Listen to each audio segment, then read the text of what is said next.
কি খবৰ নমস্কাৰ বন্ধুসকল মই GituRaj আৰু আজিৰ আমাৰ ফাৰ্ষ্ট নিউজটো আছে গ্ৰেডআপৰ ফালৰ পৰা আপোনালোকে হয়তো যদি সোশ্যাল মিডিয়াত এক্টিভ তেতিয়া হলে এইটো ভিডিও নিশ্চয়কৈ দেখিছে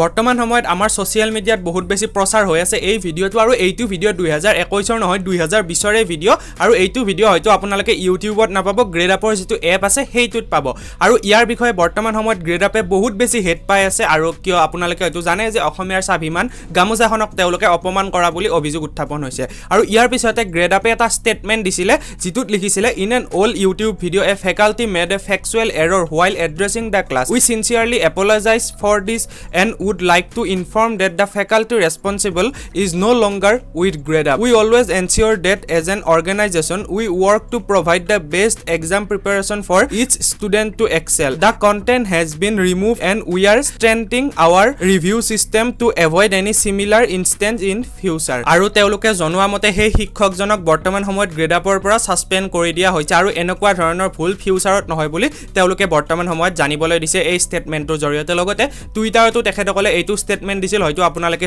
বৰ্তমান সময়ত স্ক্ৰিনত দেখি আছে সো এইটো বিষয়ৰ ওপৰত আপোনালোকে কি ভাবে নিশ্চয়কৈ কমেন্ট কৰি জনাব আগবাঢ়িছো নেক্সট নিউজটোলৈ এতিয়া মই কথা পাতিবলৈ যাই আছো বিকাশ চেত্ৰী আৰু তেখেতৰ টিম নেক্সট লেভেলৰ বিষয়ে সো ৰিসেন্টলি বিকাশ চেত্ৰীয়ে জনোৱা মতে তেখেতসকলৰ এটা স্যাটেলাইট চেনেলত শো আহিব যিটো চেনেলৰ নাম হৈছে ডিএ নিউজ প্লাস আৰু তেখেতৰ লগত যিটো তেওঁৰ টিম আছে সেইটো থাকিব আৰু তেখেতৰ টিমৰ আৰু এজন সদস্য যিজন হৈছে ইউবি ব্লগছ তেখেতেও নিজৰ ইনষ্টাগ্ৰাম হেণ্ডেলত কিছু ষ্টৰী শ্বেয়াৰ কৰিছিল লগতে বিকাশ চেত্ৰীয়েও কিছু ষ্টৰী শ্বেয়াৰ কৰিছিল আপোনালোকে সেইখিনি চাই লওক সো আমি ডিএ নিউজ প্লাছত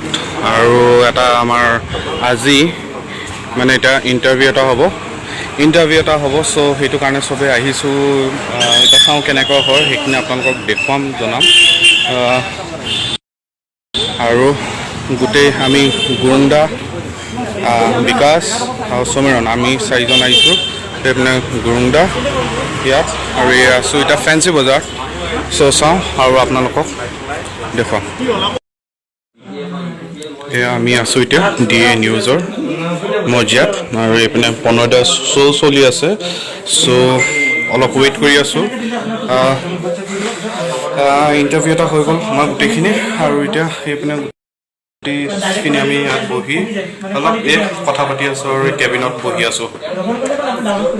এতিয়া মই কথা পাতিবলৈ যাই আছো বৰষা ৰাণী বিষয়াৰ ওপৰত সো ৰিসেন্টলি বৰষা ৰাণী বিষয়া এটা টপিকৰ ওপৰত ৰিয়েক্ট কৰিছে আৰু সেই টপিকটো হৈছে আপোনালোকে হয়তো কিছুমান পেজৰ বিষয়ে জানে তেওঁলোকে সেলিব্ৰিটিৰ নামত এটা প্ৰফাইল খুলিব আৰু সেই প্ৰফাইলটোত বহুত বেছি ফলোৱাৰ্স কৰি ল'ব আৰু তাৰ পিছত যেতিয়া ফলোৱাৰ্স বেছি হয় সেলিব্ৰিটিজনৰ ফটো আতৰাই পেজটোৰ নাম বেলেগ কৰি দিব আৰু পেজটো বিক্ৰী কৰি দিয়া আৰু এইটোৰ ওপৰতে ৰিয়েক্ট কৰি বৰষা ৰাণী বিষয়াই এই বুলি ক'লে ইনষ্টাগ্ৰাম প্ৰফাইল খুলি সেলিব্ৰিটি ফটো দি ফলোৱাৰ্স বঢ়াই তাৰ পিছত প্ৰফাইলটো বেছি দিয়ে এইটো কেনেকুৱা বিজনেস লগতে তেখেতে আৰু এটা ষ্টৰী শ্বেয়াৰ কৰিছিল য'ত তেখেতে লিখিছিল মই ভাবিছিলো মোক ভাল পাই চাগে এওঁলোকে সেইভাবে ফেন পেজ খুলে অৱশ্যে দুজন মানে বৰ নিস্বাৰ্থভাৱে লাগি থকা দেখো আচৰিত হও কেতিয়াবা কেনেকে নিজৰ জীৱনৰ সৰহভাগ সময় মোক লৈ ব্যস্ত হৈ থাকে সেই হসা অনুৰাগীসকলক মোৰ শতকোটি প্ৰণাম আৰু বেপাৰীসকলক সহানুভূতি হওক দিয়া সেই বুলিয়েই যে তোমাৰ ঘৰখন চলাব পাৰিবা হয়তো আপোনালোকে তেখেতৰ কথাখিনি শুনিলে আৰু এই সম্পূৰ্ণ বিষয়টোৰ ওপৰত মই মোৰ সেকেন্ড চেনেলত এটা ভিডিও দিম বুলি ভাবি আছো যেতিয়া মই ফেস স্ক্যাম কৰিম